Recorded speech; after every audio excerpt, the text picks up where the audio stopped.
The transition manager of the Detroit Public Schools, Stephen Rhodes, met with the Detroit School Board this week. The board wants a forensic audit of contracts. It's something the teachers union has been calling for as well. Rhodes said there's no money for an audit, but he would be behind it if they had specifics about what that audit would be about. And how helpful, I guess, would having a forensic audit be at this point, Nolan? Sorry.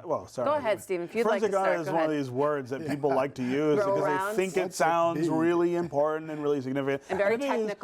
Yeah, I mean, and there are some things that you can learn through a forensic audit, and we may learn some things about DPS that would help us understand how the system got to the place that it is. I think the laser focus on it is something of a red herring. It's not going to do what people think it's going to do, which is going to show that all the money was stolen by the state or by contractors or things like that. I mean, you know, it is not this sort of magical reveal that people have made it out to be. At the same time, it is worth looking back to see what did happen to this district over the time that it has been in state hands and you know, was promised to be made better and turned around, and that didn't happen.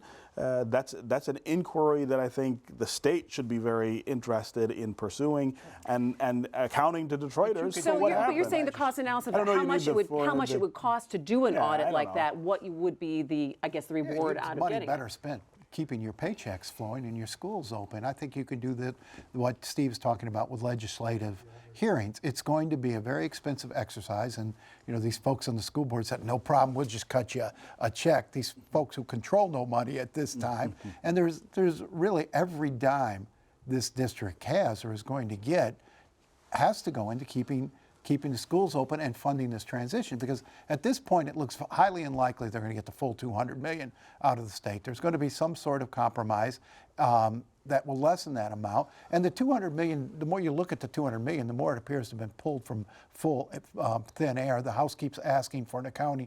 How are you going to spend the money? They can't break it down smaller than 25 million chunks. So I think once we get down to what it's going to take to operate this district, what's the essential amount to get them through and start letting the savings kick in, I think it's going to be somewhat less than $200 million anyway. All right, well, this kind of segues into our next topic of conversation, but can you ever really itemize before that you pass a bill exactly what the $200 million is going to be spent on? I mean, you need to do a better job than they've done.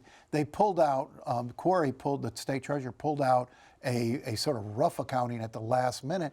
I don't think you can ask these lawmakers to pass a bill that large without giving him one more accounting and better idea of how the money's going to be. Yeah, but I also have an argument with like last minute part of it too. These conversations could have been had. I think the state treasurer could have come out a little sooner. There's also a question of, again, what's the alternative? If you don't give them the money, you absolutely guarantee that they fail. Oh, you've got to give them money. There's no question about that. It's the amount. You know, this sort of nickel and diming, which should have been done for the 16 years that the state was overseeing the schools, and it wasn't because money was going all over the place. I mean, it's a little disingenuous now.